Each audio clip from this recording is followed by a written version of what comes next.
Hi, I'm Larry Richardson, your step-by-step chef. In this episode, we're going to make a very delicious Italian dish. It is pesto chicken pasta. It's absolutely fantastic, and it's really easy to make, but you don't have to tell anybody that. So come on, let's cook. And here are the ingredients for our pesto chicken pasta. First of all, I have 2/3 of a pound of chicken, 2/3 of a pound of boneless, skinless chicken breasts. Next, we're going to use 2 large bunches of fresh basil, and this is for the pesto, 2 cloves of garlic, a 1/2 cup of pine nuts, 1/3 of a cup of grated Parmesan cheese, 2/3 of a cup of olive oil, 2 teaspoons of salt, 1/8 of a teaspoon of garlic powder, 1/8 of a teaspoon of onion powder, 1 medium tomato, and a box of fettuccine. And I'm going to show you how to put this together. It's much easier than it looks. So let me show you how to do it. And here we are. The first thing we're going to do is prepare our pesto.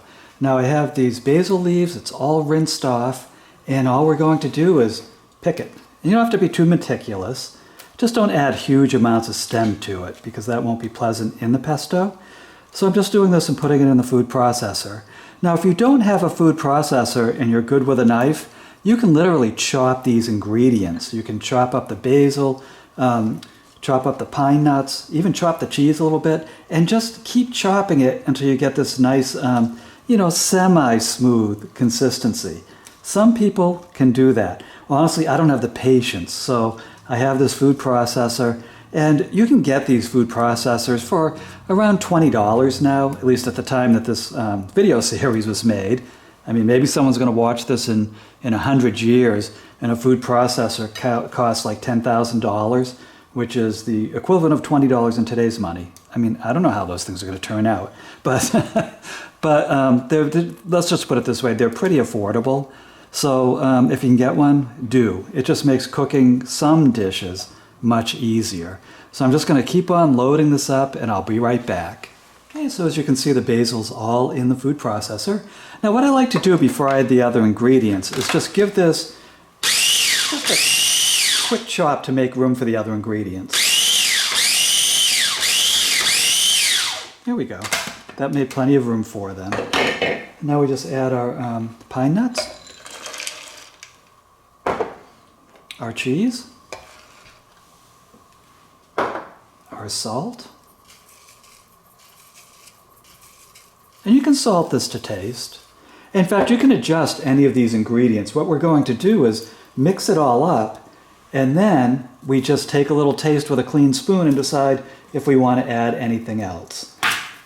So what I'm doing now is just preparing our garlic, and I have a crusher here. If you just want to mince the garlic just slightly and drop it in, that you're more than welcome to do that. The food processor will handle it the rest of the way. And I do have on stepbystepchef.com a garlic lover's pesto. So if you love garlic, you will absolutely get a kick out of that. And I've also included a recipe for chicken pesto. So I really do love a good pesto as a treat every now and then.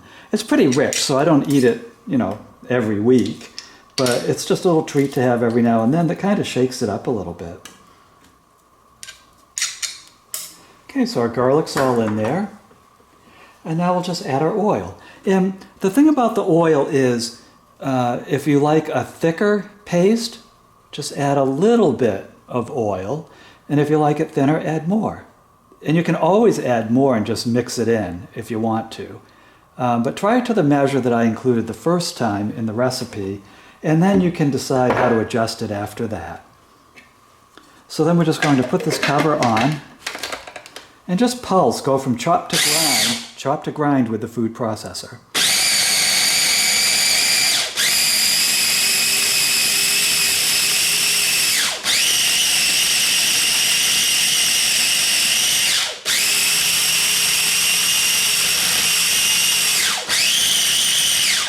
Okay.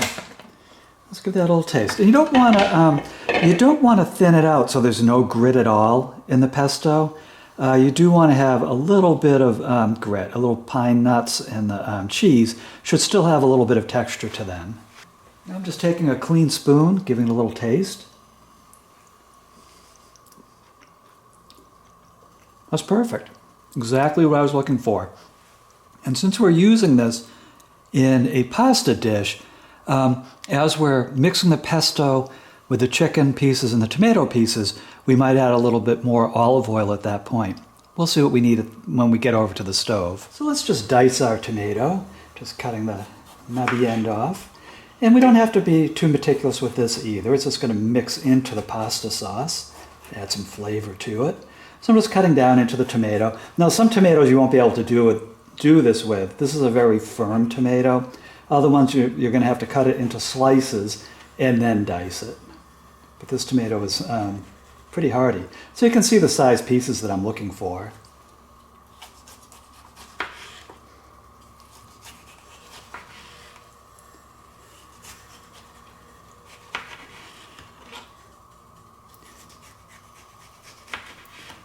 That should do it. That's about a cup of tomato diced. And we're just going to put it in this bowl. It'll be on the side. And we're going to stir this in after the chicken and pesto have cooked a little bit. Oops, that piece is too big. Let's give it a little extra chop. Okay, and we'll set that aside. Now what we're going to do is just take our chicken and chop it. Now I have a frying pan already preheating over medium heat, so it'll be ready to brown this chicken. And we don't want huge chicken chunks in this. Bite size is perfect.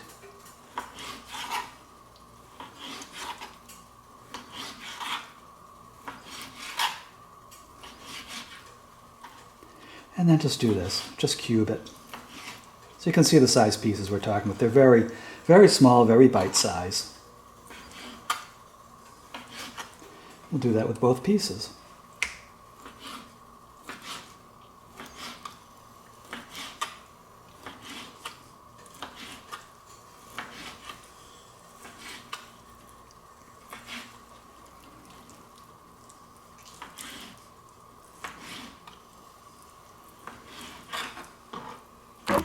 Oops, didn't mean to do that. Sorry, didn't mean to bump you. Okay, that's it. I'm just going to wash my hands and we'll meet you over at the stove. Well, I would start your fettuccine water now too, because this chicken and the pesto and tomatoes, it prepares pretty quickly. So we're just going to add about a tablespoon or two of oil to this pan. Then we'll just scrape our chicken right into it.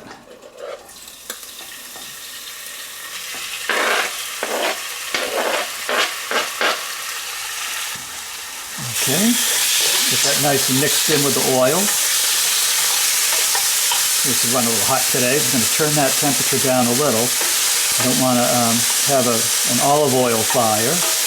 And then what we're going to do is just add our salt.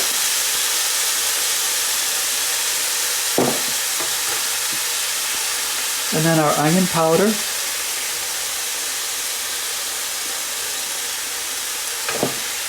And our garlic powder. And the reason I do this is I like the chicken to have a little bit of a presence of its own. Maybe just a slightly different taste than the pesto and the tomatoes. Sometimes you'll get a dish out at a restaurant and the chicken will taste like it had nothing to do with any of the sauce that it's served with. And in some cases it didn't. The chicken was prepared ahead of time and the sauce was just poured on it. And that's why I like the chicken to have some of its own taste. It just has a nice contrast with the rest of the dish.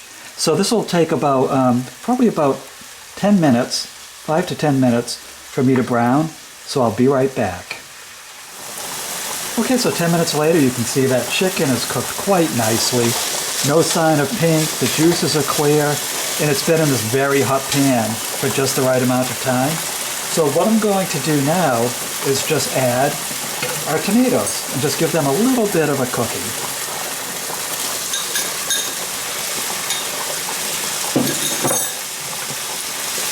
So just a quick saute with the tomatoes. We don't have to reduce them to tomato sauce.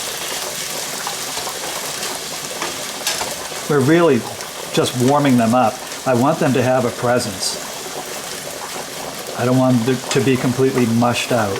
Kind of like you would with a tomato basil pasta.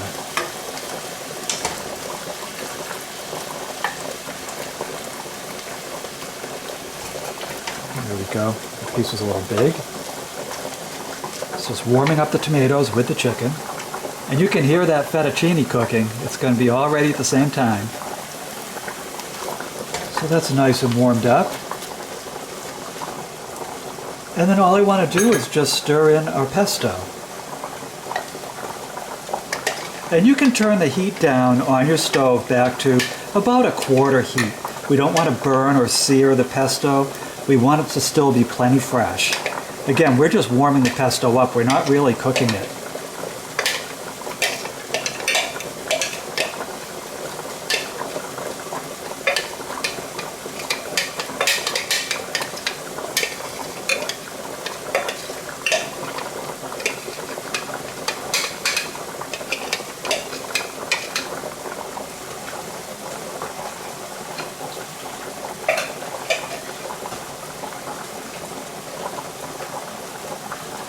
So let's just stir this in, get the chicken and tomatoes nice and coated with it, and then you can take it off the stove once it warms up a little bit.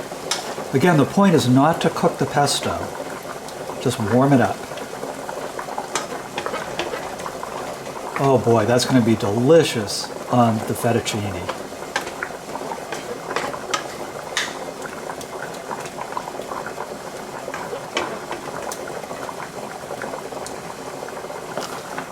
So again, it's just going to take about 3 minutes for this to warm up.